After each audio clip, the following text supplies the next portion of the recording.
Let's leave the CAF Champions League behind and talk about the UEFA Champions League, which is the premier club competition in the world. And this weekend, we'll see the crowning of another champion.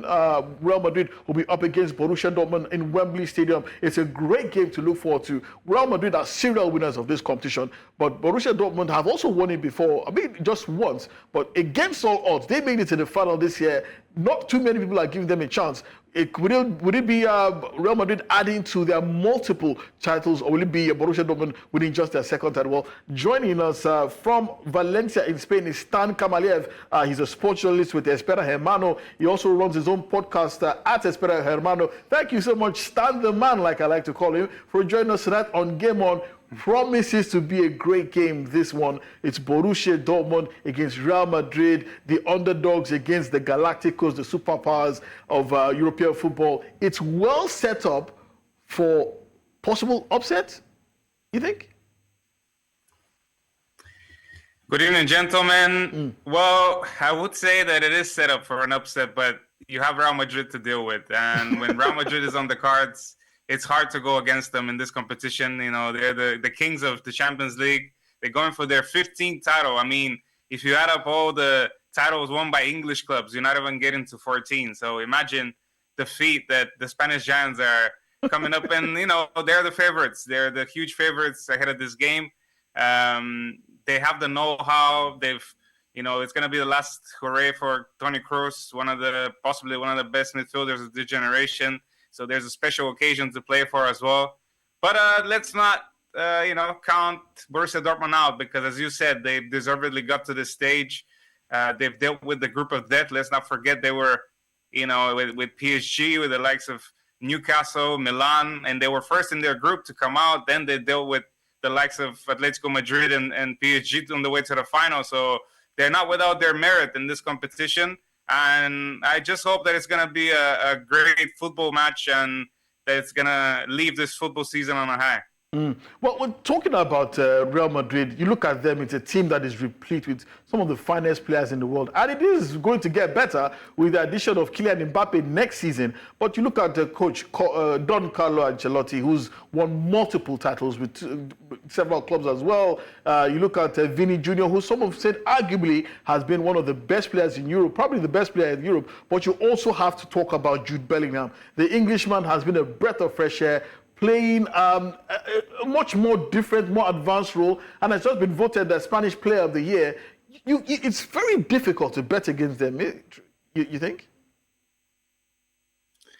Yeah, absolutely. It's been a magnificent season for Jude Bellingham. You know, it's his first season in Real Madrid. There's not that many players that come and, set the place on fire in their first season. You know, Real Madrid is a huge club. The badge weighs a lot. But Jude, from the moment that he stepped at the Santiago Bernabeu, it seemed like, this jersey was made for him. And he took the Zidane number 5 and never looked back. 2 goals to decide the Clásicos, third in the Pichichi, in the highest goal scorer ranks in La Liga this season. And this new role that Carlo Ancelotti seemed to invent for him has seen him flourish and get goals and assists. And he's been prolific all season. He's helped Real Madrid secure the league month in advance, even over a month in advance. So, Real Madrid's already having a successful season being the Spanish champions. So another title will make it a double, will add to Carlo Ancelotti's illustrious collection. I think that's going to be his 5th Champions League. Yeah. Unbelievable. Like you said, it's really hard to bet against this team. I have sympathy for Borussia Dortmund. I was able to go to the Signal Iduna Park this season and experience a bit of the atmosphere and the German, the yellow wall, as they call it. And they also have a sentimental thing to play for, right? With their legend, Royce, playing his last game for the club. So 2 Germans that are going to have a proper send-off in this last game of the Champions League. I don't know. I just have a sneaky feeling that maybe this is the season that the finals are won by the underdogs. We saw an upset in the FA Cup final. We saw a bit of an upset in the Atalanta-Leverkusen game, even though I thought Atalanta was, a little bit underestimated before that final. We saw Olympiacos win against the, Fiorentina, a team that was twice in the final. So maybe, just maybe, this is the year where Borussia Dortmund will lift the trophy. Yeah, the year of the underdog is being called. What do you think? I stand, and it's actually the 20th anniversary when FC Porto also won the Champions League. So, and that was an underdog, a proper underdog back in 2004. But Stan, I wanted to ask you. I personally think that Real Madrid, since they won La Novena, that's their 9th title in 2000, they went on a run where there was a lot of bad luck. They were losing semi-finals. I'm not sure if they got the semi-final. I think they lost in the quarter-final round of 16. But everything changed in 2014 when Carlo Ancelotti won La Decima. Now, since La Decima, Real Madrid have gone on to win, 5 more Champions League titles. Now they're going in for La Quinceañera. That's the 15th. Do you think that winning La Decima was very, very crucial to launch Real Madrid into another era of European domination? Yes, 100%, and especially in the context that it happened against their city rivals. Yeah. 1-0 down until the 93rd minute, getting that Ramos goal to inspire them, and then eventually, smash Atletico Madrid in the extra time. Yes, like you said, they had a bit of a monkey on their back for a lot of seasons. Even the Galacticos. A lot of people remember the Figos and Zidanes and Makelele, that amazing Real Madrid team. But, some forget that they didn't actually win European glory. They won La Liga and they were fun to watch, but they never actually achieved European glory. So it just goes to show that sometimes it's not about the players. It's a bit of luck, a bit of momentum. And like you said, 2014 changed their fortunes. Then we had that trilogy of Zidane, absolutely magnificent achievement. The era of Ronaldo as well helped. I think possibly the greatest Real Madrid player next to Alfredo Di Stefano. And they just had an amazing few years. I think a lot of credit has to go to Florentino Perez and the management he's done. This team has managed to win titles and also managed to transition. Look at that midfield. A few years ago, we were talking about Casemiro, Modric, and Kroos. Now we're talking about Real Madrid of the Chouameni's, the Camavingas, the Bellinghams. And, meanwhile, a lot of teams, when they change generations, when they transition teams, they go through periods where, there's drought. Look at Man United, look at teams like Chelsea. We're talking about years of kind of crisis and rebuilding. For Real Madrid, it just seems like they never stopped. They never looked back. They just kept adding smart business in the summer. Players like invested in young players like Vinicius and Rodrigo. That's paid off for them. Invested in their midfield. They had a few maybe hiccups along the way with the likes of Hazard and Jovic, but most of the time they've been right with their transfers. And as you rightfully mentioned, this summer it's only going to add to this roster with Mbappe and Endrick. You just seem to think, what is this team got to go for from here? It's a bright future for Real Madrid, and let's see if they can take it over the line and win their 15th tomorrow. Yeah, I wanted to also quickly talk to you about Thibaut Courtois and Andre Lunin. Carlo Ancelotti finally has come out and said, hey, Thibaut Courtois starts at Wembley tomorrow night. What did you make of that decision? Because we know how Lunin has been transformational, for Real Madrid in the Champions League. Do you think he had done by? Yeah, if he had done if he agreed that he doesn't start. He did pretty much all the work to get them to the final. He should be starting. It's a bit harsh. It's a bit harsh because I think he's one of the few players that has a big contribution for Real Madrid even being here. He's had some stellar performances in the quarterfinal stages and in the semifinal against Man City. That game at the Etihad, he was one of the main culprits of Real Madrid keeping the clean sheet. And you do feel harsh for Andre Lunin and how he stepped up, because remember at the beginning of the season, Real Madrid signed Kepa. A lot of people kind of assumed that, okay, Courtois is injured, Kepa's probably coming in to be that number one.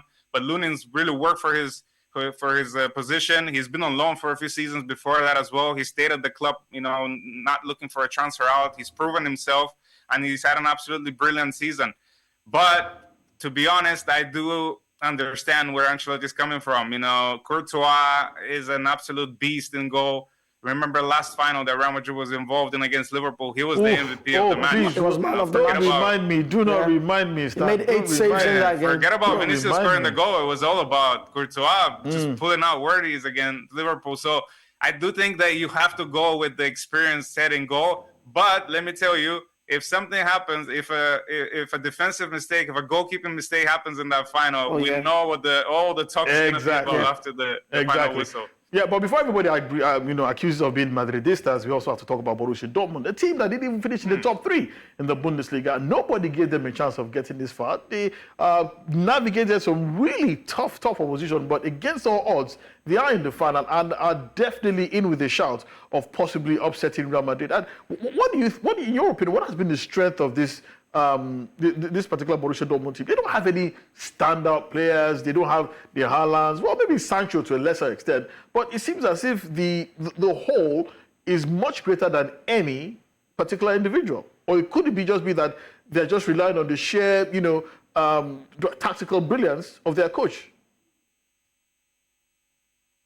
I think so, yeah. Most credit has to go to Edin Terzic and the way he's been able to adapt to teams and his style of play, because we've seen him take a different approach, against PSG. He was very conservative, using the spaces in behind and on both flanks, as you said, Jadon Sancho, Adeyemi on the left. I think that's probably their biggest strengths. They have these wingers that are very direct, very vertical. They like to dribble. They like to go in. They have a number 9 that's capable of scoring goals. That Fulkirk goal against PSG was a well-taken goal from a number 9. And they have hard-working midfield. Chan, we know him from his days in the Premier League as well. He's experienced. Hummels in the back, another kind of old head that probably has something to prove now that he's not been selected for the Germany squad. A bit of a surprise, to be honest. Schlotterbeck next to him. Yeah, they're just a good unit. They work together. As you said, they're arguably probably less quality team than that 2013 Borussia Dortmund finalist, that had a bit more stars around around them, but they have a few people that have something to prove. You mentioned Jadon Sancho. Just look at the season, he's had, and just to think at the start of the season, not playing at Man United, training with the reserves, to turn around your season the way he did and go into that final. It's going to be unbelievable to see him there and with a chance to win the Champions League. And I think Real Madrid fans should be cautious. This is the Champions League final. Dortmund deserves to be there. They also have a Champions League in their history. It's not like it's the first time they get to the heights. Oh, yeah. Finals. They know what it is to be there. And they have the fans. I think that's the biggest plus for this team. I've been to Dortmund, and Dortmund, believe me, it's a really small town. There's nothing exciting going on there. It's just an old factory town, and everyone just loves and breeds football in that town. So they're going to be behind their team. It's going to be a cagey one. I don't expect a lot of goals, to be honest. I think it's going to be 1 goal to win it. And to be honest, even though I'm based in Spain and Real Madrid are heavy favorites, I do like the story of Royce, and I wouldn't mind him scoring the winning goal and Borussia Dortmund upsetting the Spanish giants tomorrow. Oh, please, Stan, do not go out if that happens. I beg you, do not leave your house if that happens, because you will be held responsible for that particular one. But very quickly before we go, Stan, we have to talk about a few other European stories. It's very hard to get a man like Stan, the man on the show, and not talk about these quick football stories. Jose Mourinho, we heard today, will be joining Fenerbahce as their new coach. He signed a contract to join them up until 2027. Well, 2-year contract. He could extend it to 2027. Is it the way down for Mourinho? This is the man who's managed the likes of Chelsea, Internazionale, Milan, Real Madrid, Manchester United. But you look at the kind of clubs that he's handling since then, the likes of Tottenham Hotspur, Roma. No disrespect to them, but Fenerbahce, is it the downward curve for Mourinho? I think it's the realistic choice. I think it's where he is at this point of his career, and that's fine. I think sometimes you need to realize, listen, I'm probably not cut out to be on the top level every single day. He's still proven himself at Roma, especially in the European games. Took them to 2 finals in a row and showed his pedigree. But I think in the league, to be honest, it was a bit sad watching him because, every single week it was he was talking in the to the news refs, for something, yeah. Suspensions, yellow cards. So you just get the feeling like maybe it's time to step down to, the second tier of European football. But listen, Fenerbahce is a huge club in Turkey, and just look across the border in Greece and Olympiacos and what Mendilibar has done there. The Spanish coach, ex-coach of Sevilla. He went there in February. Yes. You know, no one thought that he's going to be talked about, but he's got another trophy in the bag. So why not Mourinho? He's going to have Europe at his disposal. I don't know if Fenerbahce, I believe they're in the Champions League, or Yes, they have they a are. chance to Yes, get in they the are. Champions Yeah. League. So he's going to be involved in there. And I think he's probably also waiting for his big national job. To be honest, I think I see him to kind of Pick it up send in off his national team career job with being a national coach. pretty soon. Maybe even Portugal. But very quickly, starting just one word on this one. Antonio Conte returns to the Serie A. He'll be joining Napoli. Great move for Napoli. 3-year deal we have for Antonio Conte as well. Yeah, big statement signing for me. After the shambles of last season and the three coaches that Napoli had, and De Laurentiis had an absolute nightmare managing this champion Napoli team, I think now he's gone back and showing that he's serious, because we know when you're appointing Conte, that means you're backing him. That means you're going to be going into the market and you're going to be making decisions. I think also Napoli not being in Europe is going to help them. We know how Conte, you know, in his Chelsea days, he made them champions without being in Europe. So one game a week, invest in some big moves in the summer. We expect Osimhen to possibly go, maybe one of the few other stars go, rebuild this team. And to be honest, I see big things for this Napoli team. If De Laurentiis spends the money, this Napoli team can be champion in the next 2-3 years. Yeah.